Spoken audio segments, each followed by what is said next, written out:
Yo, welcome to Rough Draft Research. I'm here with the boys. We're going to throw out some BS, see what sticks. Let's get the dynasty juices flowing. Keep that intro nice and short for you guys. How you doing, boys? Doing all right. Aaron Jones signed, so I'm happy. Aaron Jones, I don't know what's a really happy thing. That's like, what I'm at. He's like the second 33 in the league, if you know what I'm saying. Dalvin. I'm happy as a wheel of cheese. There you go. Shit. I'm medium happy. Nothing very cool has happened to me. The Chiefs have done some things that are not that exciting, but probably necessary. After They are very recent necessary. game. I liked what the Chiefs did. Anyway, we'll get into that later. Yeah, we'll get into all that. Come on. We're going to start with some pro day stuff. Don't spoil the show. Right. My mistake. I thought we were just saying what we were most thankful for. All right, give it a... immediately spoiled one of the things on the show. Right? I mean, I don't think it's big news. What about the Vikings? Do you want me to go into it? All right, with no spoils. No spoils. So anyway, how you doing, boys? We doing good? Good. Medium awesome. Medium awesome. That's good to hear. So I guess, hey guys, today we're going to talk pro day stuff. We're going to talk free agency, kind of recap everything. Some of it was crap, but let's just get into it. And we're not going to go really into a lot of analysis. We're just going to kind of talk about what's happened and how it affects things. So I guess, is that an analysis? No, we're just going to do a high-level overview of Pro Day metrics, just a breaking information out there, and we'll get further into it as the days go on. Perfect. Well, not a strong start, so let's get into it. We're going to just start with some of the Pro Day news. So Trey McKitty out of Georgia. Meow. Didn't really do much. Had 11-inch hands, so it's going to make it look small. 11-inch hands. That's pretty big. That's pretty big. 99th percentile. Georgia tight end, 6'4", 247. So, I mean, he's going to be pretty good. Gary Brightwell out of Arizona, 6'1", 218. I like that size. It's a big guy. For running back? For a really big guy for running back. 17 reps, broad jump, 118, vertical 35. Someone I was excited for because he's tall, Brandon Mack out of Temple, 6'5", 217 with a vertical leap of 31. So I think he can still dunk. So that's good. But he's going to need to be 6'5" if he's only got a vertical of 31. Yeah, a 40-yard of 4.64. Not very impressive numbers all the way around. Yeah. So, not saying I could do much better, but well, I mean, maybe 11 reps on the bench. Maybe. Yeah.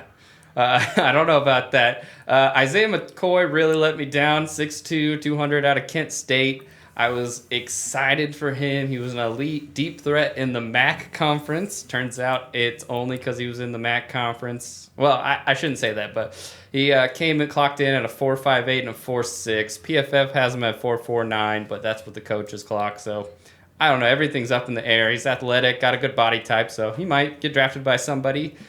I'm sure and then he will. Trey Walker disappointed me, 5'11", 178, with a vertical of 28 inches. He's really making the Brandon Mack the sixth. Yeah. Looking good, looking good in that 6%. I would have loved to see those two do zero. the vertical next to each Just other. side by side. Yeah, 6'5", 220 almost. This is the pinnacle of human athleticism. Right? I feel like he would have jumped up, and then Brandon Mack would be like, ooh, come right, get like, it. you can't touch my hand from... Who got the cookie from the cookie jar? Not Trey Walker. This guy's not top shelf. Nah. Cannot reach. So, last one, kind of just breeze through. Josh Johnson, Louisiana Monroe, 5'9", 209. I think that's a pretty ideal back size. And we'll get into that next week. We're going to do a little running back episode. It's going to be dope. But yeah, 22 bench reps, 4.58, 40, vertical of 35.5. So as we go into it, just realize that who knows about these 40 times. They've been kind of insane. So take it for what you will. It's not combine status, but let's get into some of these other guys. They're pretty interesting. I know you guys have talked about them, so I'll start with Jarrett Patterson, kick it over to Darther. I know you were interested in him once upon a time. Anything to say? Yeah, he's got a premier dominator rating up in Buffalo, and he's got a pretty good resume. But they said he was 5'9", and then now I'm hearing he's 5'6". So I don't know what you want to. I mean, say what you will. I think that's a little too small for the NFL, especially coming from a small school. Darren Sproles made it. That's true. What was Darren Sproles' 40 time, though? I don't know what his 40 Because time it was probably faster than 4.54, right? That's fair. Yeah, we got the player profiler pulled up right here. Yeah, 5'9", 195. Man. Yeah, I mean, you can see at 1,800 rushing yards in 2019. Like, I don't understand this. Why are we lying about height? What is this, WWE? Like, what? well, If even he's like 5'6", he's 5'6". Like, just- right. I don't understand. Like you're gonna look at. He's not wearing stilettos, you know. Like, Yeah, like- what the hell? Everyone's like that though. Puka Williams was like that. Oh, yeah. It's like, you know. I mean, I think we all, I don't know, did you guys play high school sports at all? Yes. Yes. My freshman year. I Your did. freshman year? I don't, you know, when they have those little programs? I mean, if you looked at mine, it said like 5'11", you know, or I don't think I made it to 6 foot, but you know how they say, you know, no one's actually 5'11", you know, if you were 5'11", you'd say 6 foot. So That's fair. I guess being 6'4", 280 as a freshman in high school is good enough for me. oh, it must be nice. Shows. Must be nice. The camera angles don't show, but Dan's got a little height. Put a He's buck. a little taller than 5'9". A little more than 280 these days as well. Hey, we didn't have to go into that, you know. The camera adds 10 pounds.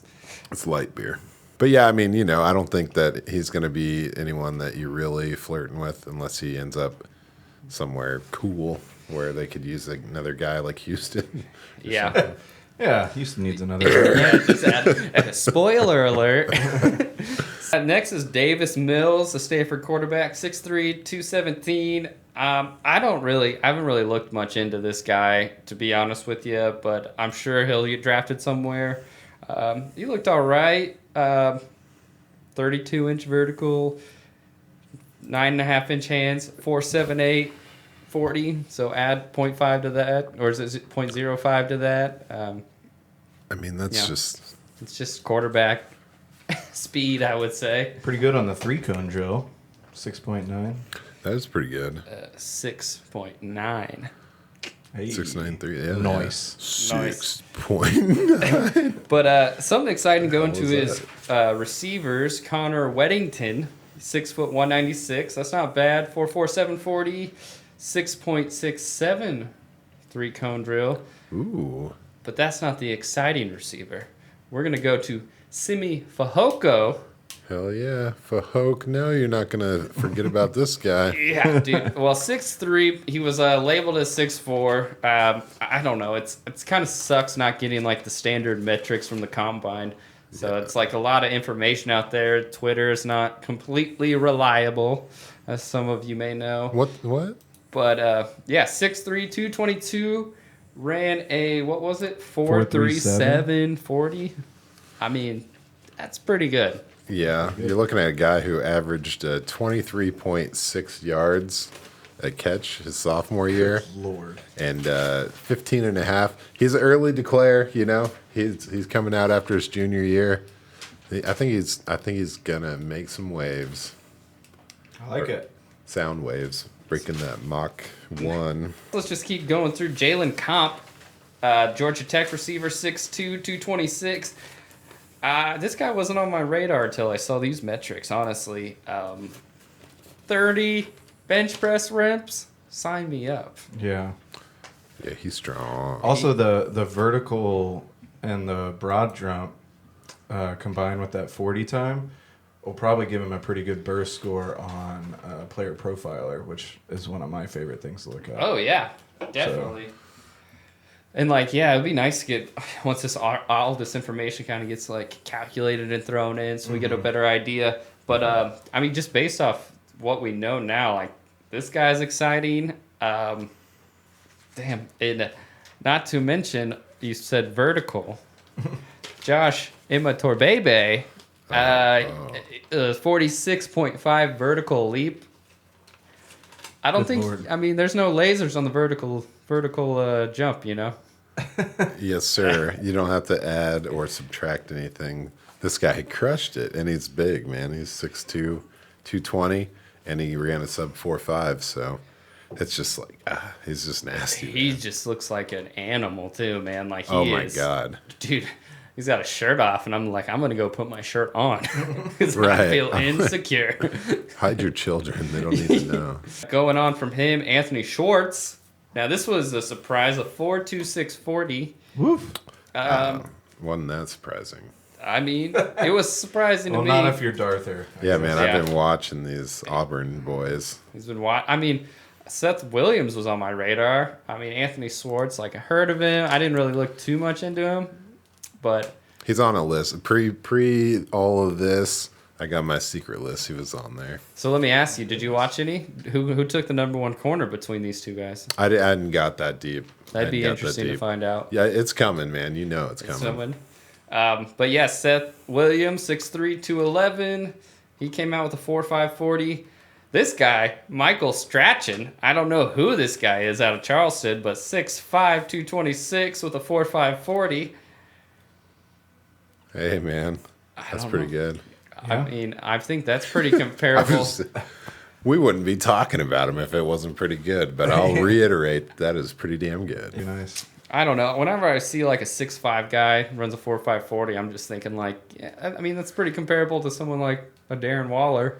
Sure. Yeah. Came out of college. I think he ran like a 4.46, and he's like 6'5", so it's like Yeah, 6'6". Big to body start guy. out with the Ravens as a wide receiver before moving over, so a lot of potential. These numbers definitely make me want to go watch tape on people like this. Oh, Yeah. yeah. That's really what they're doing for me. I don't necessarily know that I'm like, okay, I gotta draft this guy now, but like, okay, these numbers pop off. Let me go watch his tape. And see Oh, what's going on. definitely. Or just find out more. Like Yeah. if you look at that Josh Imatorbhebhe, like he got recruited by USC and then transferred over to Illinois. So, you know, he had a good profile coming out of high school. Went to a Pac-12 school, good school, Yeah. and then ended See, up yeah, transferring out. that's some stuff you That's- want to learn. Yeah. Yeah. I mean, also his brother went to Florida, as we found out Yeah. before the show. So, I mean, like, He's a that's tight just, end. he's got some pretty good genes going Yeah. for him, I'd say. I'd say so. Let's see that 4.65 or 46.5. What was the record before that? It was just 46. Oh, okay, so, I mean, he just beat not it by even an half an and inch. one, just Yeah. an and some. So it would be the record. I don't know if it's going to count since it wasn't combine official. I don't know. I saw him, and everyone in America saw him. Yeah. So it counts for what it needed to count for. So I guess the last guy really to talk about, I couldn't Oh. find anything on DeMonte Coxey or Pro Wells, but Kenneth Gainwell today Yeah. weighed in at 201, which was a big deal. Yes, Big deal.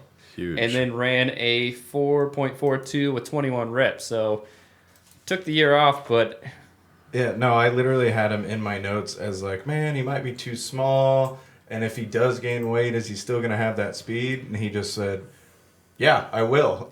Like, let me put on this weight and then still run a 4.4. Yeah. Like, that's perfect. That's what you want. He just went up my rankings a little bit because of that. yeah, I think A he went little up bit. everybody.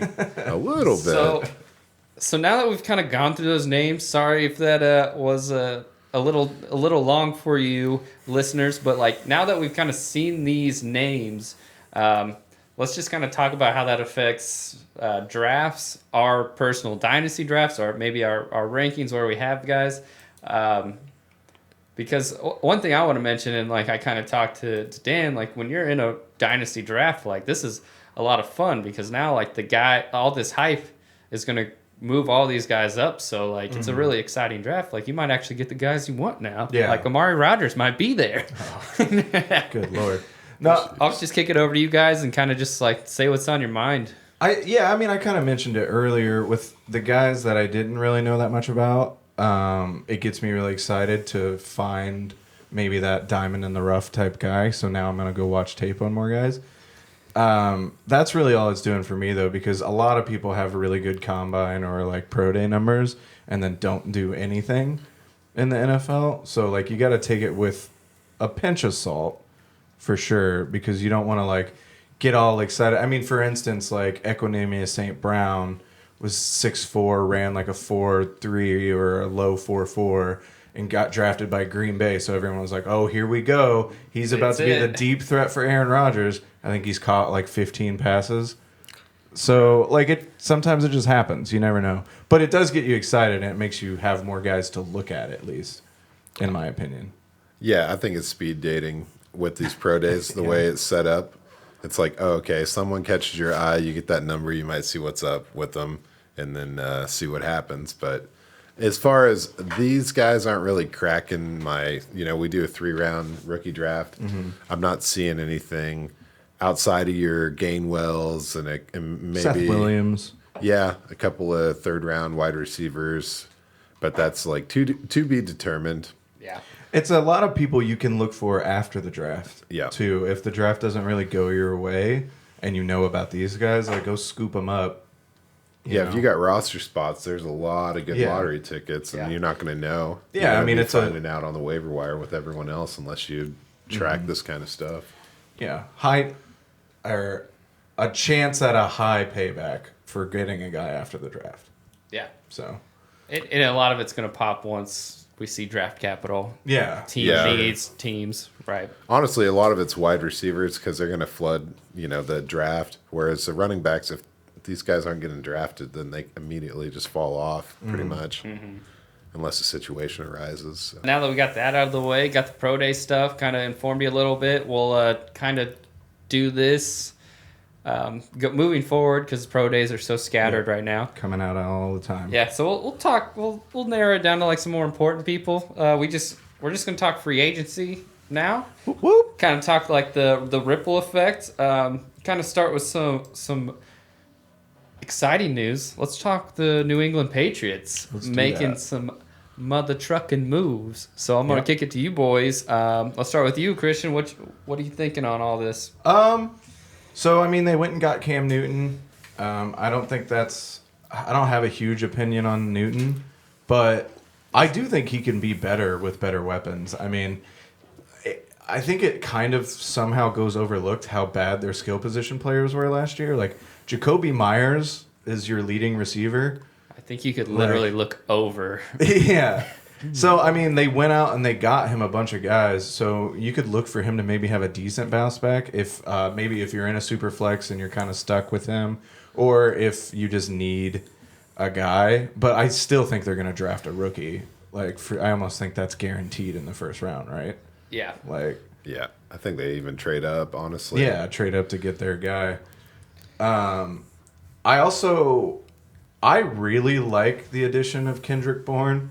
I think he's kind of underrated. I mean, I don't think he's going to come in and be a superstar that's getting you like 20 points a game or anything, but if you need a guy to throw in there, I mean, I feel like San Francisco kind of did him a disservice. He's really more of a slot guy, and I think that's kind of where he'll fit in New England. And so they had him play a lot outside last year, and if he can move to the slot, and then you have Aguilar and Edelman kind of playing the other two spots, I think it'll be good. I mean, he had a passer rating of 95 when he was targeted, and then he only had 4 drops, and he had 13 yards per reception, which is pretty good. I think he can be like a consistent short to medium route guy for Cam, and I think you could get some production out of him, like 10, 15 points here and there if you're hurting for an injury, or in deeper leagues, if you're in a 16-team league, you could throw him in there. I don't know. I like it. I like him a little more than a lot of people, I think. Yeah, you like him a lot more than I do. Well, this is funny. I'm going to kick it over to you, Darther, but I'm just curious how you feel. He mentioned all those wideouts, and N'Keal Harry wasn't mentioned. So how does that make you feel? That's okay. I obviously I do not care about N'Keal Harry anymore. I never did. No, I just think that obviously Edelman is probably going to be in the slot if he's healthy. Yeah. So that kind of kicks him out. I think a lot of 12 personnel, which kicks out your slot guy anyway, with the 2 tight ends they picked up. I think Jonnu Smith's going to hold out a lot of slot routes too. That's fair. So what I see in New England is they do not care about us, and they do not care about your fantasy football team. I mean, that's and they care fair. about that security blanket, man. Because Cam Newton, he did some great stuff with Greg Olson in his younger days. If he gets a second year in the system, a little bit of better reads underneath instead of having to try to make something out of nothing with N'Keal Harry. But you lost Edelman to injuries last year. If they get everyone back on that team, it could be really good. And it's not going to be fun to watch your fantasy score update because these guys, unless they're going to be all touchdown dependent, except for Jonnu, who I think is going to be the possession guy. Yeah, I mean, since you're mentioning that already, we can get into him because I agree with you. My notes literally, I think he was brought in to be that number one guy. Like, that's why we'll get into it later, but the Hunter Henry thing was a little weird to me because I thought, oh, this is the guy. I mean, Johnny Smith had 112 passer rating when he was targeted. He's just really good. Like, he's a little underrated because he's never gone over 500 yards, but he's got the physical skill set to be that dominant guy. And he's just fast, and a lot of people love his run after the catch ability for a tight end. Right. And I think you get him the ball, he's going to be that number one option in New England, in my opinion. Yeah. So then what role does Hunter Henry play in that? I don't know. Inline tight end, man. He does he's good at blocking. He's good at doing the breakaway routes after hitting a guy, picking up a blitzer, and then getting open on a short. Yeah.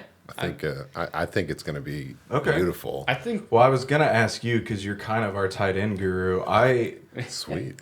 I just kind of thought, like, if you're going to bring in two tight ends, why not bring in two that kind of complement each other's strengths and weaknesses? Yeah. And I feel like they pretty much have the same strengths and weaknesses. Oh, I don't. Okay. I think so. You get more size with Hunter Henry, and you get more of an anchor to your line. And then Jonnu Smith, man, he's the underneath guy. He's going to get open. He's going to make plays. He was super underutilized in Tennessee. I don't think we've seen anything of what he can do. And Bill Belichick is in love with the man. Yeah. And he's not going to put him out there to be a tight end. He's going to be the next kind of Kittle, Kelsey. Okay. You're not going to see him doing what Hunter Henry's doing. But then, again, once you forget about Hunter Henry, he's going to do what he has to do. I mean, Hunter Henry's always benefited from strong wide receivers and doing things against soft coverage. So I think that's the creation. And then Nelson Aguilar, we didn't really talk about him. Yeah, we need to bring him up. I just real quick before we move on from Johnny Smith, you saying he was underutilized this year, I'm with you. He only had 66 targets. And that offense, that's crazy to me for how big and just athletic he is. Well, you think of the A.J. Brown missing time. Yeah. It's almost shameful. I mean, obviously, if I have Derrick Henry, I'm not that's fair. You're not throwing it all the time. Right. If it ain't broke, don't fix it. But yeah, I'm glad that they didn't keep him in Tennessee. Yeah, me too. I mean, first of all, bang, nailed it on our last episode that Johnny Smith was going to New England. Just self-praise. Yeah, but I think I struck all the way out on that. I think that was the only one I got. So. Yeah. But no, I really liked him going there. But yeah, back to Aguilar. He was super good deep. When targeted beyond 20 yards, he had a QB rating of 115. 444 of his 896 yards were all 20-yard catches. This was last year? Yeah. Mm-hmm. Last year. And my only problem was can Cam still throw it deep? That's what I was going to ask. I don't think that. Okay. Sorry, go ahead. No, you're good. That was all. I was going to kick it to you. Like, can he still get him the ball? I just want to point out, like, when he was in Las Vegas, like, he really pulled the rugs out of that receiving course. Oh, my gosh. So first of all, Derek Carr and Cam Newton are not even close to the same quarterback. But I think if you look at what the defenses had to do against Las Vegas because of Darren Waller and that strong tight end presence, that really opened the top. And I think that Aguilar's going to be able to not have that same passer rating, not have those numbers, but he'll be that guy for when Cam feels comfortable and when that does break open. But then if he's not going to have those same numbers, like, is it worth taking a flyer on him, though? Oh, I think he'll have good enough. He's not going to crack your lineup, but if something were to happen to Hunter Henry or if something happened, say they do get rid of N'Keal Harry, then all of a sudden you got every down wide receiver playing outside. That makes sense. In a offense that's not going to focus on him, and that we all know that just opens it up. Opens it up for you for sure. I mean, he's going to demand attention if he goes over the top. Yeah, for sure. I mean, that'll open up the middle and all that too. Yeah, I think what they're doing is really smart. I think it looks weird, and I don't think that they had to take the top two tight ends. Yeah, I feel like they could have done the same plan with a different. But I mean, if you got the money, yeah, I guess go for it. I mean, and I don't know what they're really going to do, but I think you could have got, Ian Thomas got traded. Like you could have picked him up in one of those spots and saved yourself $12.5 million a year. Yeah. Well, I definitely think it's going to be interesting to see. This is year 2 without Brady, so I mean, you had the whole Brady Belichick thing that. Oh, who won that battle? Yeah, we'll see who won that battle. But they're going all in. Yeah, I mean, he lost a lot of his defense. That's going to be back for the most part, and it's his chance to show. And it's Bill Belichick, so well. I did. Not fantasy related, but about the defense coming back. Hightower, but then Patrick Chung retired, and I was like, oh shit. That kind of. They'd also lost Joe Thuney too, so we'll see. Anyway, we can move on from that. I mean, obviously New England. No one wants to hear about the Patriots. No one wants to hear about the Patriots That's that long. fair. Speaking of Nelson Aguilar and the Raiders, let's go on to Kenyon Drake being signed to the Raiders. Along with Josh Jacobs. So how does that affect everything? I know we got a Derek Carr truther, so I'm going to kick it over to Darth. Okay. Let's hear it. Let me hear your questions again. Yeah, I think that Kenyon Drake over there, it's just like, it's so gross. I'm trying to think. We've seen this before, but it's just gross to me. I don't want anything to do with either of these guys, and I never really did. I do think Derek Carr is amazing. I don't know if John Brown's going to be able to take over the Nelson Aguilar type role or really have that many targets. I think we're really opening it up for the youth on this team. And Hunter Renfrow is probably still going to be able to stay on the field, so that's good news for a guy I know. Holla. But, other than that, it's kind of a weird thing that they're doing. I saw that a lot of their free agency focused on the D line. It's almost like Gruden watched the Super Bowl and was like, "Oh, I can do this. That's how I can beat people." Yeah, it's like Kansas City. Okay, now we know. But I don't know, man. I'll definitely kick it to you and what you got for them Raiders. I mean, I don't think it really does that much to Josh Jacobs. Like he's still the bell cow there. Like I know they paid Kenyon Drake a lot, but they had a decent amount of money. And, I don't know, having 2 good running backs isn't a bad thing to me. I think people are seeing Kyle Shanahan's offense and being like, oh, he's got a bunch of running backs. Or even Green Bay, like with Jones and Jamal Williams. I think it can work. I think it is terrible for Kenyon Drake owners. Yeah. That's where I think it's way worse. Josh Jacobs is still going to get his. He's already had 2 good seasons of being, a really good running back. But... so Kenyon Drake, I'd be really upset if I had him. But other than that, I think Josh Jacobs will be fine. But, I mean, we'll see. Who knows? John Gruden's weird. I've never really been I've never understood the things he does. Got too much money. He just doesn't know what to do with it. Stayed on TV, man. No, I like Gruden. I like watching him. He's like playing fantasy football with the real football players. Yeah. And it's ridiculous. It's beautiful. Yeah, I don't know if you saw that they're trying to make Mariota take a pay cut, and if he doesn't, he's entering the market. I don't know if you guys heard the latest on that. I think Mariota can do something. I don't want to say he should go to the Panthers or something, but it doesn't look like he's been cut yet. So I guess I saw. But yeah, I did see that they were going to make him take a pay cut or cut or trade. Yeah. Okay, the Bears, the Patriots. No, but Andy Dalton's a starter. He was already told that.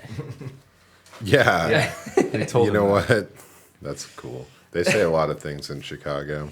Yeah, they do. So, I mean, I think a good segue over from this is we talked about John Brown going to Las Vegas. Yeah. Emmanuel Sanders to Buffalo. I mean, who do you guys like more in this situation, or does it have any effect? Is it anyone you're interested in? I mean, both of these guys are kind of like pieces you could throw in if you have somebody hurt. I kind of like John Brown more because I do think he could take some of that Aguilar stuff. Not all of it because they are trying to get Ruggs, but I think they kind of bring John Brown in because I think a lot of people think John Brown's a little older. He just turned 30. Like, he can still do some stuff. I mean, but... not without a life alert. He's there to kind of teach Ruggs, but I think he could do some stuff. And I just think, first of all, you got Josh Allen running all the time in Buffalo. Then Stephon Diggs is up there, who's his number one target. Like, there's a lot of mouths to feed in Buffalo, in my opinion. I like them both for, like low tier use, I guess. But I guess I would just prefer John Brown. But I've always kind of liked John Brown, so that might just be like that playing into it. Yeah. I don't know. I think Emmanuel Sanders is going to do better than he has been doing. Okay. Since, I don't know, since Denver, I guess. He didn't really wow in San Francisco too much. Did some good postseason work there, but weird in the Saints. I think he got too much attention from the defense. I think he's going to have a lot of opportunities. Okay. With Gabriel Davis coming up. And it looks to me like they're really trying to focus on the O-line in Buffalo, which means that maybe they'll get a run game that doesn't just focus on Josh Allen, yeah. It might even focus on Mitchell Trubisky. I thought you were going to say someone else. Devin Singletary? You're welcome. I think Singletary can can really take off if they give him another chance. I've been a Singletary truther for a while. I really wanted him coming out. Then I even traded you to get him. That's true. And then he traded him to me. I don't know why they don't believe in him, but like at this point, it's 3 years in, and it's just kind of like, all right. Don't remind me. I'm trying to trade him for anything. But I'd take him back for so, okay, let me ask you, is there a possibility we could see a new style offense? Mitchell Trubisky, Josh Allen? No. What do they call that? And moving on. Is there a name for the two quarterback set? The Thundercat? The Thundercat. That would be a really good name for it. Jeez. Yeah, well, Mitch can stand back there, do his two reads, and instead of throwing a pick, you can just pitch it over to Josh Allen. And you can run up. Does he get credit for that? Oh, well, we have to see it forward or not, No, he's probably going to be placeholder, right? Got to make room for him on the roster. I feel bad for Mitchell Trubisky. I don't. He's a dick. Yeah? I don't know. Actually, all interviews I've ever seen about people talking about him, he's really nice. But in his first game against Green Bay, they were beating us, and he tried to quiet the Lambeau crowd while they were cheering, and we ended up coming back and beat him, and ever since then I've hated him. It was just like, fuck you. That's a pretty good reason. That's a pretty good reason. I was so mad. Actually, that was the night that I did all those shots and got really upset because Aaron Rodgers went down. Oh, I remember. Quarter. Yeah. I remember. And Mitchell Trubisky's like doing this to Lambeau, and it was just like, all right, cool. Yeah, we had to switch bars, ladies and gentlemen. Yeah, that was a bad day. We got kicked out of the upstairs, so we went downstairs. But yeah, let me preface again, everything I've ever read about him, apparently he's a very lovely person. Don't know, never met him, but I'll hate him forever because. Well, now he's not a bear. I don't mind him as much. He's good enough for Nickelodeon. So. Yeah, exactly. The MVP, dude. That's right. He's gonna be the next guy on Blue's Clues. Yeah, buddy. Cut next year. What happened to Steve, man? So I'm just gonna keep free firing here, and I'm gonna keep avoiding what Christian wants to talk about because I know he's excited to talk about it. That's fair. So let's talk about Juju Smith-Schuster.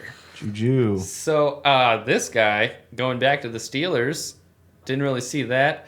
Turned down an offer for the same amount of money to Kansas City and a little bit more money to go to the Ravens. Smart. So, I mean, I'm going to kick it to you guys. What do you say? You got it first, or you want me to take it? I just think that... You guys are nicer than Mitchell Trubisky.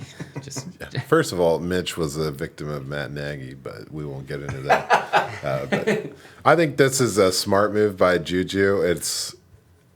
I don't think he bet on himself, and he could have bet on himself Yeah. I think he played it safe, but probably played it smart. Just hitting the snooze button on his career. I mean, I think it's smart because the cap's going up next year. He signed a 1-year deal, so next year, if he balls out, he can go get a huge deal. I don't think it's smart from like a winning aspect, as far as like, oh, he's like talking about running it back, and it's like the Steelers had the easiest schedule in the league last year. They're not going to be better than the Chiefs or probably the Ravens. Well, So the like, whole AFC North is in for like a huge regression because of the way their schedule. yeah, lined for out. sure. And it's just, but Except I don't for the know. Ravens, I guess. I'm like, I guess you can go back to the Steelers. I don't know. I'd probably rather play with Patrick Mahomes than a 38-year-old Ben Roethlisberger, but I guess that's just me. I just don't get it, man. He must not like barbecue or something. Yeah. Yeah. But I mean, there's something to be said about loyalty there too. Like they drafted him and he likes being there, but I don't know. It's I think it kind of sucks for Juju owners. I think him in Kansas City would have been awesome. Oh my god, Like- I would have been so mad I didn't pick him up. Yeah. You mean a better version of Sammy Watkins? Yeah, like he would have filled that role perfectly, and they would have used him a lot because they kind of need that consistent guy. But I don't know. Whatever. It's fine Yeah. staying. I'm cutting James Washington. That's all I know. And Brian Pringle's a better version of Sammy Watkins. So whatever. Yeah, isn't he a free agent that didn't get picked back up? That's true. K-Stater, by the way. I know. They'll bring him back, man. They're just waiting. Yeah, I mean, yeah, they're just like, oh, we don't get Juju. I mean, I could see him not going to the Ravens just because the whole scheme. Yeah. Maybe you want the ball more. Yeah, but not KC. Like, Yeah, that just sounds crazy. I don't know. Maybe he did want to prove that he's the alpha, and it's going to be a lot easier to do that in a system that he's already been part of his whole career. Yeah. I mean, we know the run game in Pittsburgh, it doesn't exist, and we know Big Ben's not going to be. He's going to be using that security blanket. Yeah, He true, wants true. Juju to tuck him in at night and Deontay to wake him up. Never mind. But honestly, we'll see what happens. They kind of lost some good pieces on their defense, so Yeah, I think the Steelers have a lot of work to do. This unfortunately, I know Danny's listening. Sorry, brother, but I Oh, think they're man. in for a regression for sure. offseason. Yeah. A regression from the end of that last season? I don't think so. Well, yeah, maybe not from the end of last season, but from the beginning for sure. Danny, I'm not sorry. I don't know, Danny. Cincinnati must have been watching that Browns game because they just picked up some stacked cornerbacks, and they're like, Yeah. we just got to pick off Big Ben 4 times a game, and that's a victory right there. So That's fair. All right, Christian, let's talk about it. Let's talk about it. So, Aaron Jones. Speaking of loyalty, speaking of Let's ages, speaking of ages, yeah. I'm so stoked about this. I mean, a lot of it is just, I just love Aaron Jones. He's like one of the nicest people on the planet, and he's super fun to watch. I wish I But just had like a violin for all AJ Dillon owners. Just like when the Well- Titanic goes down. I'm gonna get into that, and I don't think it's as bad as people are assuming. Yeah, it's- But also, Aaron Jones owners, this was the best place for him to go, in my opinion. Like, offense, he already works well in. Like, he's going to get the touchdowns and the catches. I think he's going to get even more targets because Jamal Williams is gone. I mean, depending on who they end up maybe drafting. But he had 35 targets, Williams did last year, and I see most of those going to Jones, like maybe lining him up more in the slot and having A.J. Dillon in the backfield to kind of try and trick people. And for A.J. Dillon fans, yes, is he going to be the bell cow that you were hoping for? Absolutely not. But Williams was in on 526 snaps last year and ran the ball 119 times. Jones only had 539 snaps, so he only had 13 more snaps than Jamal Williams. And so I think Dillon is taking all of the Jamal Williams snaps, and I could honestly see Dillon running the ball more than people were expecting. I could see them. They still want to do the 2 running back system where no one's getting tired. They're going to come in and out all the time. But Dillon could take that goal line work, and he's going to be running the ball more. I think they're going to use Jones more in the passing game because Jamal Williams was a very underrated pass catcher. And so now they need Jones to be that guy. I could see Jones and Dillon lining up the same all the time, and I could see Dillon getting a little more work. Is he going to be a top 10 running back? No, probably not. But he could be like a flex player for you still, maybe like on an off week for you. And then also Aaron Jones' deal, it looks really huge. It's like a 2-year deal because the first 2 years his cap hit's super low, and then the third year is when he has a really high cap hit, but they don't take that much dead money from cutting him. So it might just be okay, wait 2 years for A.J. Dillon and hold on to him for him to be the starter. You know what I mean? I mean, it sucks that you're not getting him this year, but also I don't care because I love Aaron Jones, and I wanted to see him in the green and gold. Let's go. I'm glad I didn't have to buy a new jersey. Fiesta. And he doesn't need a new sombrero either. Or a chain. Or a chain. Or an apartment. That's fair, too. Although I hear real estate in South Beach is pretty legit. So missed that opportunity. That's my Aaron Jones rant. I think he's awesome. And I love having him on both my team and my fantasy team. So, sorry, I talked a lot. Did you have anything to say about Aaron Jones? Nah, man. I mean, I think it's fine. I think A.J. Dillon is going to have a more long-term growth than people were kind of hoping they'd make him just a bruiser. But I think that he's going to have an opportunity to develop and probably get some targets and become that guy.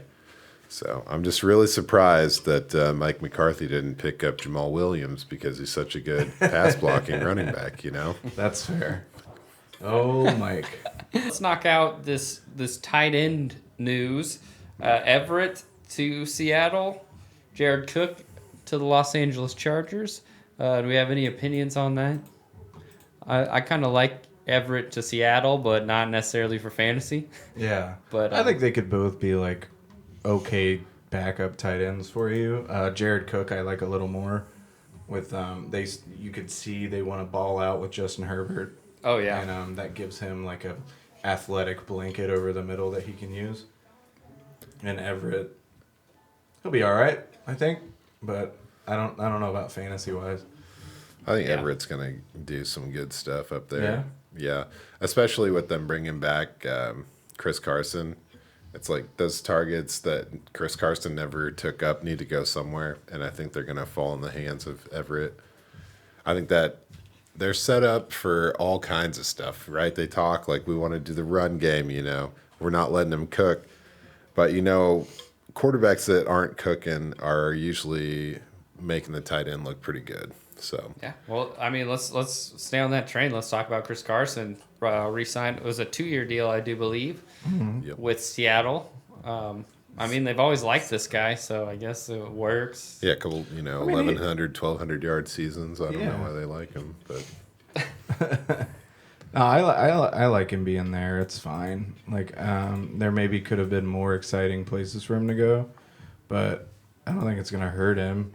I mean, the guy in our league has had Chris Carson. The guy that won the championship in our league has Chris Carson. It helped him get there. He had a pretty decent year. So, I don't know. You can keep your Chris Carson train moving. I guess. You don't have to worry about him going into a new offense. If you already have him, he's a fine hold. Yeah. Yeah, I think he gets disrespect. But I also think that they could have upgraded and kind of made that offense versatile. It's going to be one-dimensional. Yeah. And if it's, a passing game or a running game, it's never really going to be a nice blend or, just something that you don't see what's coming. It's going to be predictable. It's going to be kind of weird. Well, it's never that fun watching Seattle. It's always raining. Well, I'll say... Let's just make sure DJ Dallas gets some touches. Yeah. From Sorry. an AJ to a DJ. Well, I guess all that's really left is receivers. Well, I mean, we can talk. So Tyrod Taylor to the Houston Texans. It's, I mean, with the Deshaun Watson scandal, I say we don't even get into it. Yeah, there's let not it be. Enough information about that. There's a possibility Tyrod Taylor could be a starting option. I mean, he's talking about sitting out. There's a scandal. I don't know. I mean, yeah, just don't puncture no lungs, and we'll see what happens. Yeah. I do think that it's interesting, just looking at what they're doing in Houston. They've made a lot of moves, but it's like they went to the bargain bin and they're just like filling a roster with all under $3 million a year guys. And that's what they have to do. And they don't have any draft capital either. So it's going to be it's. Oh, yeah. You better just get your Arizona jerseys if you're a Texans fan. There you go. Just move over. I mean, yeah, all I was going to say really is if you have Texans fantasy stock or you're just a Texans fan, I'm sorry. I don't have too much to say on the Texans, to be honest with you. And moving on. So let's talk about some more interesting stuff. Yep. Like, how about who's Jared Cook going to throw to Detroit? Did you just give me the eye? Did you say Jared Cook? You did say Jared Oh, did I Cook. say Yeah, Jared who's Goff? he throwing to? Jared Goff? I mean, I wish. Yeah, I fudged that up. But yeah, who is Jared Goff throwing to? Rashad Perryman. Rashad Perryman and Tyrell Williams. And I mean, do we have any thoughts on that? It's just kind of fine. I mean, I picked up Perriman for fun, and I'm definitely holding him for a couple. You might as well see. It could be He interesting. could be the number one there. Like, oh yeah. I mean, it depends on what Tyrell looks like. We haven't really seen him in a while. Mm-hmm. Could be good. Let it roll. So Jamal Williams, right? yeah. So Jamal Williams going there. I like it. I mean, I think he's going to have a similar role that he did in Green Bay. I think they're kind of building that similar style rushing attack with him and Swift.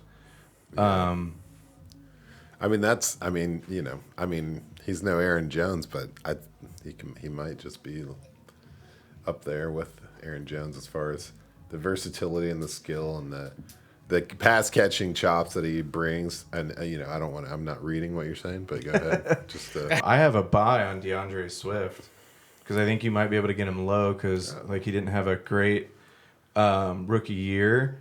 I mean, it was okay. And then Jamal coming there, maybe that's going to scare people. But I think Jamal will keep him ready to go, give him the breather. And Dan Campbell's already talking about put him in the slot, or Swift, that is, putting Swift in the slot to make him go up against linebackers, and literally said, I want to turn DeAndre Swift into Alvin Kamara. And he's coming from New Orleans. I think they're going to use him, and I like Jamal there. He will be that good, counter to him, but I think Swift could explode this year, and I think you could get him, I don't know, a lot cheaper than normal. He was a top 5 pick in our draft, 4 or whatever. I think you could get him for something less than that. And I don't know. I like Swift a lot. Actually, I kind of want to try to grab him. Is it the one line running back we're gonna trust? I mean, that's always a thing, and maybe it won't. Yeah, I don't know. is he number 33? I don't know that much. I don't think so. Just joking. But I do think they're trying to have a similar kind of play style with him and Jamal Williams. As Aaron Jones and Williams was. Yeah, I mean, I think Jared Cook can really. No, I'm just Jared Goff can. I think he can find some a lot of relief in Swift. Yeah. Not like Miles Sanders. Yeah. I think he's gonna come into his own on this offense, and this Swift's gonna be a huge part of it, and we're gonna see that. We already talked about the wide receiver core. It's gonna be very heavily. Very run heavy. Weighted. Yeah. We're going to see so many touches from Swift. And like you're saying, after a big play, he's going to have the opportunity to catch some wind and let Williams take over for a little while. So I think it's great. Yeah, I like it. Definitely love the buy call. Mm-hmm. It's a good buy. Well, I mean, while we're at it, why don't we just throw a buy over to you? Oh, I don't have any buys. No, my buy is you guys are going to love this one because he's a free agent in our league. I think you should be buying Eno Benjamin. I think it's pending on the draft in Arizona, but I loved Eno Benjamin before the NFL draft last year, and I still really, really believe in him. Chase Edmonds is great, but I think that he's proven that he can't stay healthy all year, and so Eno Benjamin's going to get some more looks, and he's going to prove that he should be on the field. Wasn't he also a 7th round draft pick? Yeah, he was. I'm telling you, man. Call me crazy. No, definitely. I think you can get him cheap. Yeah. He didn't play on the field one time last year. That's true. So his experience is still 0. I'm telling you, man. No, I like the call. I mean, we'll keep it in Arizona. Like, I don't know. They like to throw the ball. Just brought in AJ Green, It's true. the vet. So I don't know. DeAndre Hopkins, AJ Green. That sounds weird on the same team. Yeah, that is weird. Man, the Cardinals are having an awesome free agency for 2015. Yeah. Is this me doing my startup back in 2017? Yeah, like I don't think AJ Green. I mean, he may do better than he did in Cincinnati last year, but he was terrible in Cincinnati let's last not year. forget about Larry Fitzgerald. Yeah, well, apparently they're not re-signing him. So Boo. yeah, Larry Legend, one of my favorite non-Packers players of all time. Looks like he's either going to have to play somewhere else or retire. Bring him to Minnesota, baby. Yeah, he can come and play in Kansas City. I would love to have him in Green Bay. He's just a good dude. But I know you were saying earlier that you actually did like AJ Green here, so Yeah, I do. I'll kick it to you because I didn't really have much to. Yeah, I mean, there's not a ton to say. He's going to have to prove it on the field, but he got over 100 targets last year. There was some questionable quarterback play in Cincinnati. His catch rate was like 60% or less, in the high 50s, I think. And that wasn't really indicative of what he's capable of. And I think if you put him in an offense where you really have a system in place that's spread and it gives him the opportunity to do his own thing, that he's going to find a way to be successful. Okay. So Well, that's good news to me because I have him. So yeah. Right. I traded him to you. Yeah. Right? Man, we trade too much. Yeah, probably. Oh, yeah. But I don't think it's like super sexy, but I think if you can toss him into a trade or whatever, you know, I'll give you the 311 for AJ Green right now. If you're I'm good on that. Okay. I'd rather just wait and see. Yeah, sure. But I think he's worth looking at. I mean, obviously, Denied. I'm a scavenger. I just want pieces of that offense. I think That's fair. I think Kyler's not going to be able to rush as much, and I think he's going to need some shorter passing lanes that AJ Green can really give him. Just a big body on a shorter route, because he is a short man, and they're going to be coming for him. Oh, yeah. Little baby legs. Well, Hey, can we take a break real quick? I gotta pee real bad.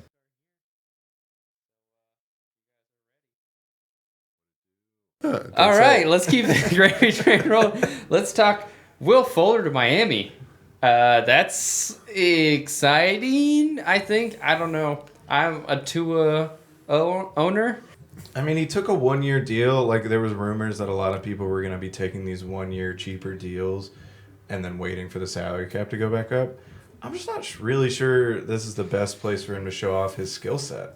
Because he's another deep threat guy, and Tua's kind of like I don't want to call him a game manager because that has a negative connotation, but is he really a deep ball guy kind of guy? Like, I don't know. I mean, I like it. It helps Tua out as far as like having another guy to throw to, but I just don't know if they're going to be able to use him well.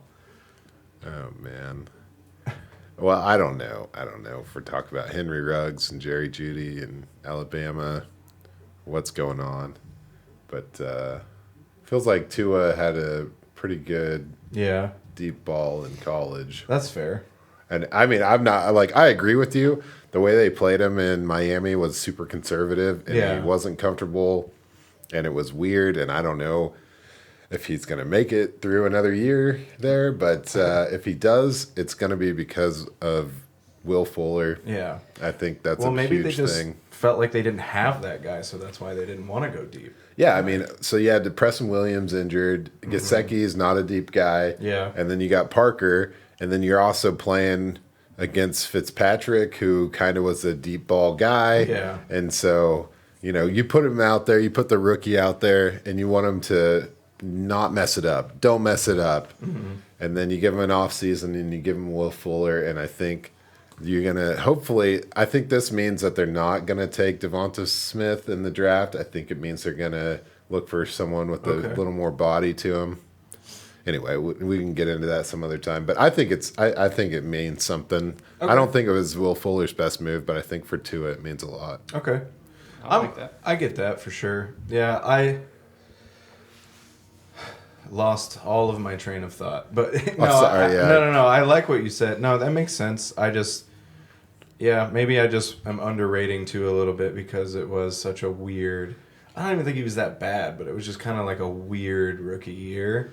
And I just was really excited to see where Will Fuller could go. And when it was Miami, I was just like, oh, all right. Like, so, but hopefully he proves me wrong. I really like Will Fuller. Yeah. And I like Tua as like a guy, so I want him to be good. So hopefully this can open it up for him. For sure. He's going to be a full year removed from that hip injury too. So I mean, we'll see. Maybe that'll change it. Well, let's ball out. Also, just the Dolphins being good would be a nice change of pace. Like they were good last year, and that was cool. It would have been cool if they made the playoffs. Like, let's go, Miami. I mean, they're doing good. They knocked off New England the year before that to keep them out of the bye week there. That was pretty cool. I think that Tua showed up on a team that was on the up and a mature defense with some solid veterans, and he walked in there a little gun shy off an injury. You know, you got the jack of all things with Ryan Fitzpatrick there, and it's like it got weird, and they didn't have the offensive set that they needed for him to showcase his skills. And I think I don't know. I think that we're going to see a Miami that might get Buffalo scratching their heads a little this year. Okay. Oh. Well, let's go then. I hope I'm wrong. Let's go. Well, I guess I wasn't taking a stance. I was more asking, but yeah. Yeah, I mean, sorry. Yeah, I didn't mean to. No, you're good. I think that what Tua did in college and what he did last year are completely different. I think people are forgetting what he was capable probably of. Exactly what I'm doing. Yep. Well, you know they're not going to Vonta because of the shit talking. Yeah, Mac Jones is way better. Yeah, Mac Jones is better. So, all right, get out of here. We brought in Will Fuller. You're done, son. You're done. There goes your top 3 draft capital My right there. Dunzo list. We're done. We're done. Well, let's keep it on the Fitzmagic train here. Let's talk the Washington football team. Also, for everyone that didn't know, we got a little swear jar here. So if we misspeak on the team that is in Washington, we have a little swear jar here. So I'm looking forward to Dartha throwing hella money in there.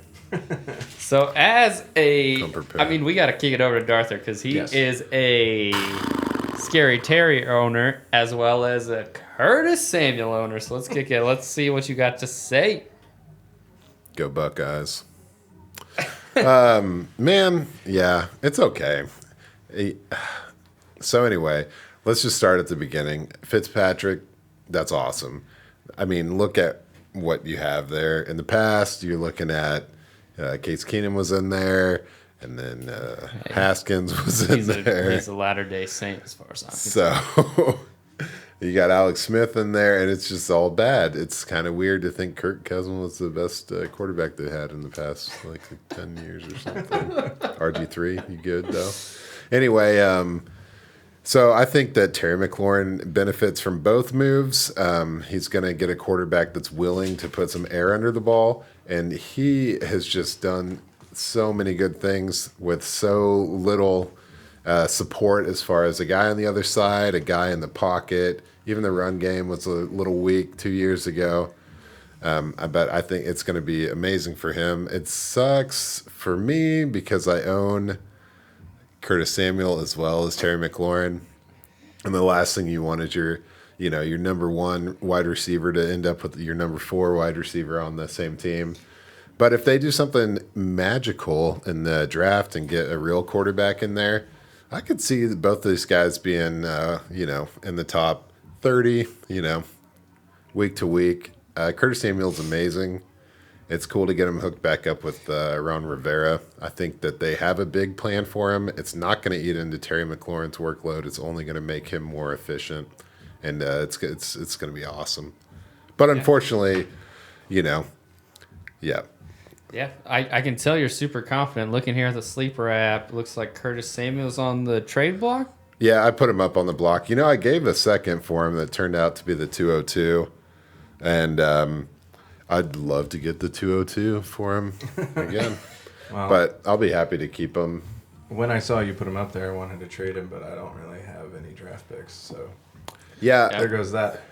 part of it is I have a lot of picks and I have a lot of players that I love. And I'd like to kind of start just picking up next year draft picks. That might be So. something I can Interesting.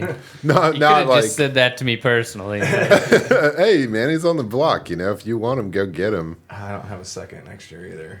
I'm pretty sure I'm going to be going after some wide receivers this year. I'm in love with these rookies, and if Curtis Samuel gets bumped and he's like my sixth guy because I went hard. You have a lot of six guys, so I don't think Yeah, there's well, my anything- current sixth guy is, I don't know who my current sixth guy is. James Washington. Well, I just want to say, I think maybe having both these guys has soured you on this because I love this. I know you said it was going to be good. I think it's going to be awesome. Like, I love Fitzmagic. He doesn't give a damn. He's going to sling the ball over the field. He's not going to worry about interceptions. And What's he got to prove, man? Yeah, you got two guys that are great deep threats that didn't have a quarterback that could really get it to him. I mean, Curtis Samuel, 13 targets, 10 catches, 279 yards, and 2 touchdowns on 20-yard or more throws. Great deep threat. Terry actually had more targets and more yards, but only on 7 catches because his quarterback couldn't get him the ball downfield. And I know it's taboo to say anything negative about Alex Smith because he's the comeback player of the year. Not in this house. But I mean, I love Alex Smith as the person, but let's be real. Like, we don't need him trying to throw to Scary Terry. And I just think I'm really into the Washington football team this year. Like, let's go. Nice. Let's get them in the playoffs. They had an uprising defense, and now you've got Curtis Samuel, Scary Terry, and that's only going to open up the field for Antonio Gibson. Let's go. And they do need to draft a rookie, probably, to make sure that once Fitzpatrick's gone, they have a plan in place. For sure. But I think both these guys can ball out this year. Yeah. And it helps Gibson out. So I think anybody that owns any of these guys should be stoked. Yeah, I think you put a buy on Logan Thomas, too. Yeah, that's fair. Yeah, buy Logan Thomas for sure. I think it's going to be real nice. And I'm not sour. You know, I like... it hurts me because Curtis Samuel going anywhere else besides this. Would have been better. And I'm looking at, the free agency tracker, and they've got him as the number 3 wide receiver after Godwin. After Godwin, Golladay, and Allen Robinson. They have him above Corey Davis, above And Juju. And I'm like, really? That's cool to me because I own that ass. But, it's the same thing like you're saying Kyle Allen was throwing to him, and it's just garbage. Yeah. But, yeah, I think that they're both going to be amazing. And I really like the Washington Footballs team. They got to come up with a new name. I don't know. I kind of like it. Yeah. I don't know. Just keep it. Whatever. That's who you are now. You're the football team. The football team, that one and only. I mean, I was all game for the Washington Haskins, but it didn't work out. Haskins. I guess what they Got got it thrown all the way down a stripper's thong. Yeah. Jeez. I mean, I won't be mad if they have a name because it would be more in line with the rest of the league, but I'm kind of into the football team now. And just having the classic uniform. I like the burgundy and gold, super simple. I know this has nothing to do with fantasy, but I like it. Sure. They're doing great. I like the Riviera de Potomac. That should be their name. Yeah? There you go. Okay. So, but whatever. Throw them at the Washington Gibbs. Give it back to So I Joe guess Gibbs. we'll just wrap this up a little bit. Let's talk Corey Davis to the Jets. And they also signed Keelan Cole as well as Marvin Jones to the Jacksonville Jaguars. And is that going to hurt or help Sharks Help. stock? Help. Absolutely. So are we just moving on then? I mean, I guess we can go into it, but I think it helps. They're not the same skill set. It's just giving Trevor Lawrence a consistent, reliable guy to throw to if he needs it. But Chark's still the number 1 guy there. He's gonna dominate. Like, Well, let's look at my team, So you got Terry, crap quarterbacks. You got Curtis Samuel, crap quarterbacks. And then we're talking about DJ Chark. Are we talking about Nick Foles? Are we talking about Gardner Minshew? Bortles back in the day. Like The boat?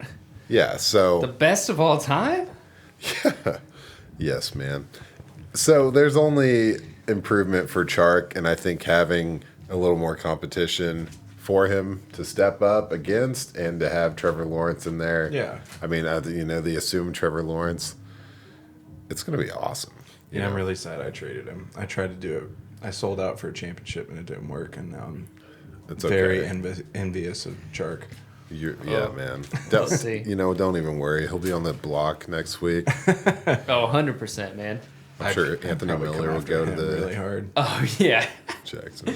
Well, someone that's not going to Jacksonville is our boy. I'm going to kick it over to the G-Love cam so we can show the powder blue in the back.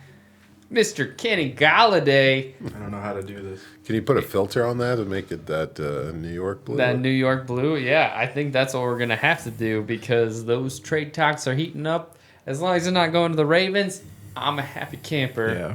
I think everyone's a happy camper because no one wants to see that wasted talent.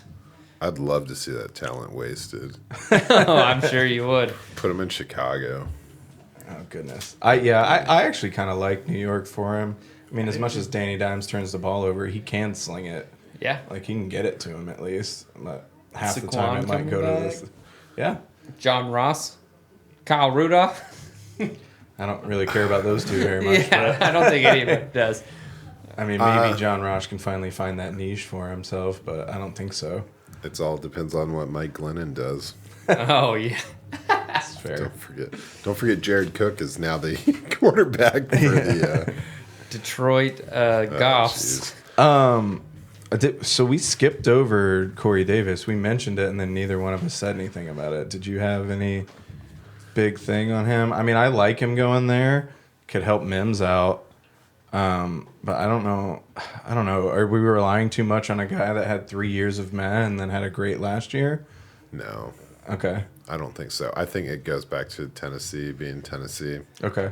I think Tennessee did what they had to do, and they kept it simple. They always kept it simple there. And I don't know what's going to happen in New York. I don't know what Robert Sala is going to do. Mm-hmm. With that offense, obviously they need a running back, but I wouldn't be surprised to see something happen in the draft that really makes Corey Davis in a similar role that he was in next to A.J. Brown. So I think it's fine. I was surprised that he got $12.5 million. Yeah, that's a lot.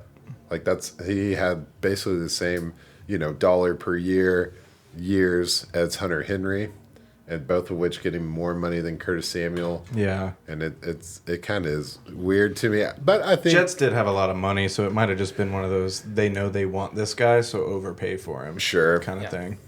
But there's a void, and if he wants to prove, I mean, he's there for 3 years, and I think he's going to be he's going to be wide receiver 2 more often than we probably anticipate. I don't think he's going to do big things. I think Mims really has the golden ticket there. Nice.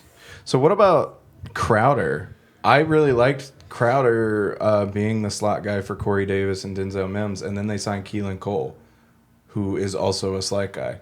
So what's going on there? Are they just going to use them both? Yeah, I don't think Crowder's. I think this is probably his last season. Yeah. Okay, and that'd be fair then. That would be why you would bring him in. Old Mike LaFleur. LaFleur, right? Yeah. I think it's too much money for Keelan Cole, though. Yeah. It's like, that's fair. what's happening? I was like, okay, well. You're like, Well, is the there a Jets cap decided situation? not to go after, or not. They didn't win on any offensive linemen, so I guess they just wanted to spend money somewhere. Yeah. They should have put it on their defense, which they did some, but that's all right. Use it before you lose it. I think the same applies for Sam Darnold's arm. So Yeah. Yeah, don't let me drag on the Jets. That does. Oh yeah, sorry, that probably they- went way too long. We The said Jets have nothing. dragged long enough. There's some jet lag. Just so you guys got something to look forward to. They're looking forward. Tease. All 37 views, baby. 12 of those are my mom. No, she doesn't know what YouTube is. Well, I guess let's just keep talking about these free agents that haven't been signed yet then. Okay. So we got Leonard Fournette, James Conner, Mike Davis, and Frank the Tank Gore. Good Lord. Does Gase have a job yet? Where's he go? No, but the Toronto. in all seriousness, Leonard Fournette, James Conner, Mike Davis. I think Seattle just locked up Chris Carson. I think that's where we thought maybe one of these guys might go. Yeah. So Fournette. Yeah. Do we see these guys going anywhere? I mean, they'll go somewhere. All to Houston? I thought James Conner would be a good fit in Houston. I don't think Denver's done either.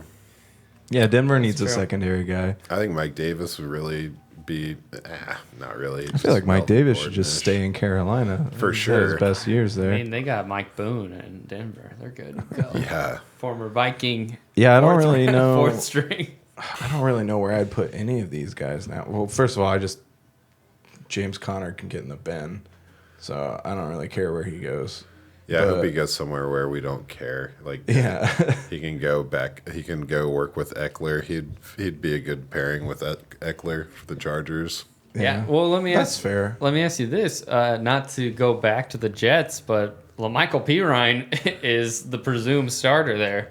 I mean, I'm guessing they'll draft somebody, right? They could probably use one of these guys though too. Maybe honestly, James Conner, and then draft somebody just to have bodies there. But I think it's pretty clear Leonard Fournette's going back to the Bucs. Yeah, I think that's probably going to happen too. I mean, if it was either, I'm pretty sure it's Seattle or the Bucs, right? I don't know what they're going to do to get to 53 guys. They're going to have some cardboard cutouts on that roster in Tampa Bay, but they're still going to be a contender. So, speaking of, Shaq Barrett signed an extension. So, yeah. Good. I mean, everybody's staying there. Yeah, it's disgusting. Here we go. Can we just go back in time? Yeah, can we go back to when Tom Brady was still in the AFC? Nah, come on now. I thought we were going back to the All-Star days, but whatever. Oh, shit. You hear me, Booger McFarland? No. No, we're not doing any old school time travel in Tampa Bay jokes tonight. So I guess it's kind of, I think it's pretty settled. We don't know where these guys are going. But I mean, who needs them? Besides maybe the Jets. Maybe Miami needs them. The Jets need them. I think we can presume they're both taking guys in the draft. Arizona needs somebody. Atlanta needs somebody. No, Arizona, they have Eno Benjamin. So. You laugh, dude, but... I know. I'm just making fun.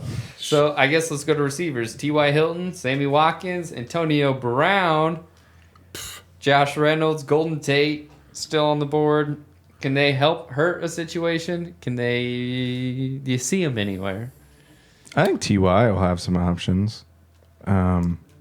But the Colts already said, like, hey, give us the chance to match any offer you get. So unless he gets some crazy figure, I feel like he's probably just going to stay in Indy, which I think he could have been good in Green Bay, to be honest. Need another burner outside MVS because MVS just drops it randomly. But KG's looking like he's going to the Giants. We already kind of covered that. I don't mind that. Those other guys are just role players, I feel like. Am I wrong? No. I think that the Eagles could use one of these guys. You know, they cut a lot of veterans, and they need some help in the wide receiver room. Be nice to have something solid since they're going with youth in the quarterback situation. God, I just hope Sammy doesn't come back to Kansas City. Sorry, Sam, Lizard King, Sammy, but I think it's safe to assume Antonio Brown played a pretty major role in some sort of felony somewhere. He's probably going back to the Raiders, right? They got that helmet. Oh yeah, they're like, we finally got your helmet that you want. That piece of shit. I was talking to you, Mr. Darther, earlier today. You had a little theory on T.Y. Hilton. Yeah, I thought it would be great if he went to the Chiefs, but now that I hear that Indy's going to match anything, they'll do anything to stop that from happening. Yeah, I think unless somebody's like, T.Y., you want 16 mil, then right, and that's then like the Colts would be like, nah, but anything less than that, the Colts would just be like, cool. Well, I mean, that's Sammy money. I think he could probably dollars per yard beat Sammy on that. Yeah. So I was really hoping Marvin Jones was going to come to Kansas City. That'd be nice. Yeah. Juju turned it down, man. That doesn't really. I'm not really into that though. Nah. Nah, that's not really what we're about in Kansas City. Nah. Now that he rejected the offer, Yeah, budget. we're not into it. So okay, well, James Washington now. well, I say we wrap this up. Cool. Bring in some energy at the end here. Do you guys have any stir the fondue STFU players of the week? I don't, man. You don't? There's so much fondue going on. So there's a lot. I'm just like, I don't know. Deshaun Watson, maybe? Yeah. I don't want to hear about that until we actually know what's going on. Like, I don't want to Yeah. hear about Russell Wilson and Yeah, that's first fair. round picks from the Bears. Like Seattle, the football, unlimited. Stir the fondue. Mr. Unlimited. Limited. Shut up. I feel like we talked about him last week in this segment. I think Probably. if Russell Wilson just never spoke again, I'd be stoked. Right, dude. and Bleacher Report would be very disappointed. Yeah. Yeah. Did you see with the 3 first-round picks, and then it said 2 starters, and there's rumors that the 2 starters were Akeem Hicks and Kyle Fuller? Yeah. I feel like I would have done that. I would have taken that for sure, especially in Seattle. Yeah. They're like a defensive culture. Yeah. Dang, I would be that's- fine with that. And then also, Replace poor the Chicago. I know we Griffin. kind of mentioned it, but they got Andy Dalton, but like, what are they doing? Dude. Okay, now we're getting rid of Akeem Hicks. Oh, they just cut Kyle Fuller. Like, let's get rid of everybody, but you're not even bringing in Russell Wilson. Like, what is going on? Yeah, Like, they're just like, you know what, Seattle, just take it. and also, if you're going to rebuild like this, why are you keeping Nagy and Pace as your general manager? Like, Yeah. The Bears will be the Bears. I mean, I'm fine with it because I think green and gold. I but, think like, we're fine with it. Yeah, I think we're both fine with it. Poor the Bears. I used to think the Bears meant something. the history They should. lost but- Fangio, and then the rest has been garbage. Yeah. I concur. Well, I think we got a nice little segment right here. Oh, I was actually going to say maybe we should kick it till when actually everybody signed, but Hey, you We know can what? do it. We should do it, and if we can always cut it too. So we Okay. got a nice little Christian corner. oh man. Let's kick it to Christian. He's got a few words to say about free agency. I don't get it. We did our thing last week, and I was adamant about the teams that needed to get offensive line help. You got Jacksonville ranked as the 22nd offensive line in the league. Cincinnati was worse than that. At least they brought in Riley Reef. But, I mean, look at the teams that stay consistently good. The Chiefs, they go out and get Joe Tooney, best guard available. Then they get a guy who was retired and get him to come play. Chargers are like, oh, we've got a great rookie quarterback. What's the first thing they do in free agency? They go get the best center in the league, or arguably in the league, but definitely the best one that was available. Let's protect this guy. What does San Francisco do? Pays the highest left tackle ever to Trent Williams, $10,000 higher than David Bakhtiari, and then they also go get Alex Mack. Like, all these teams that stay consistently good are getting offensive linemen. The Ravens get Kevin Zeitler. Yeah. Like, all these teams are doing this. Jacksonville signing defensive players. Urban Meyer's talking about how you build from the defensive line out. Okay, maybe in college, homie. Like, I don't get it. Like, don't make the same mistake that Cincinnati did and let Joe Burrow get hurt. And now, oh, here we go. Trevor Lawrence is just going to get smacked. Like, okay, you got him Marvin Jones. Awesome. You got Jamal Agnew to return kicks. Great. Good job. Where's all this money? Why were you not getting all of... I could talk about this for hours. I just don't... You have all the money. You had more money than anyone. Why did you let any of these offensive linemen get past you? It doesn't make any sense to me.